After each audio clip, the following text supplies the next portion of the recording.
Segala puji bagi Allah, Rob yang berhak disembah. Sholawat dan salam kepada Nabi kita Muhammad Shallallahu Alaihi Wasallam, keluarga, para sahabat, dan orang-orang yang mengikuti mereka dengan baik hingga akhir zaman. Sedikit di antara kita yang mengetahui sholat yang satu ini. Sholat ini dikenal dengan sholat isyraq. Sholat isyraq sebenarnya termasuk sholat duha, namun dikerjakan di awal waktu. Simak penjelasannya berikut ini. Asal penamaan sholat isyraq, penyebutan sholat ini dengan sholat isyraq berdasarkan penamaan sahabat Ibnu Abbas. Dari Abdullah bin Al-Harits, ia berkata, Ibnu Abbas pernah tidak sholat duha sampai-sampai kami menanyakan beliau pada Ummu Hani. Aku mengatakan pada Ummu Hani, kabarilah mengenai Ibnu Abbas.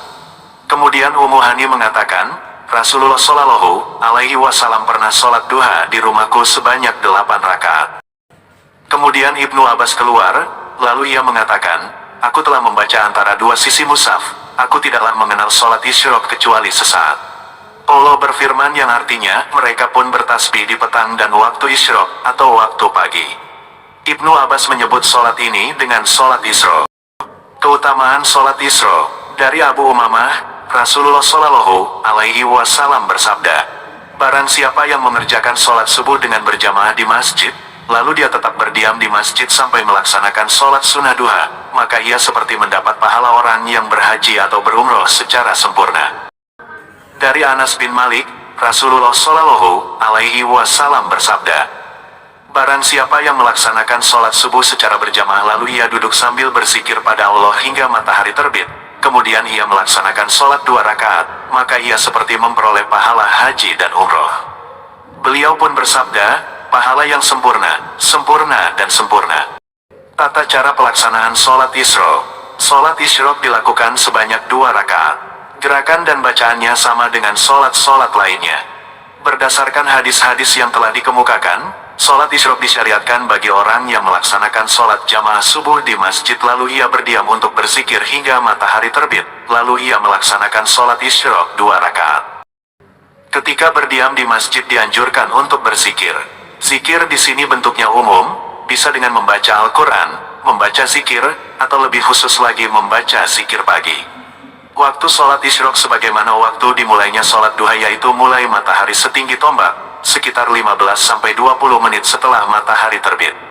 Hal ini sebagaimana keterangan Syekh Muhammad bin Shalih Al-Utsaimin dan Al-Lajnah Ad-Daimah mengenai pengertian matahari setinggi tombak.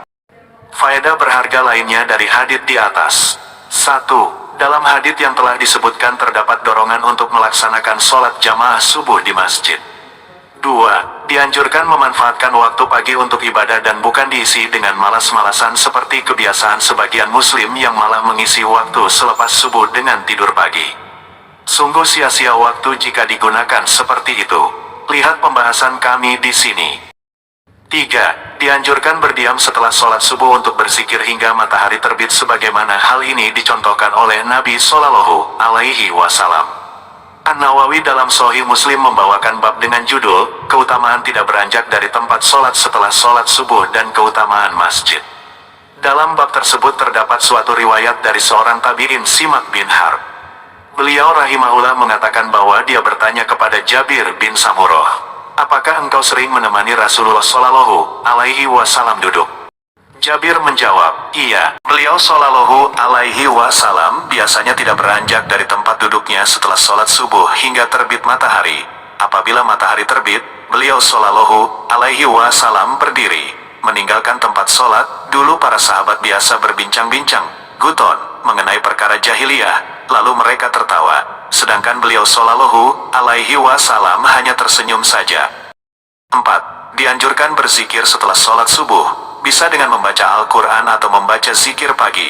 5. Keutamaan mengerjakan sholat isyraq 2 rakaat adalah mendapatkan pahala haji dan umroh. Akan tetapi sholat ini tidak bisa menggantikan ibadah haji dan umroh, namun hanya sama dalam pahala dan balasan saja. Semoga bermanfaat dan semoga Allah menolong kita menghidupkan sunnah yang mulia ini. Segala puji bagi Allah yang dengan nikmatnya segala kebaikan menjadi sempurna. Saudaraku seiman, jangan lupa subscribe, like, komentar dan share ke teman-teman kalian ya. Kalau sudah menonton, jangan lupa like, subscribe, share, dan lonceng notifikasinya.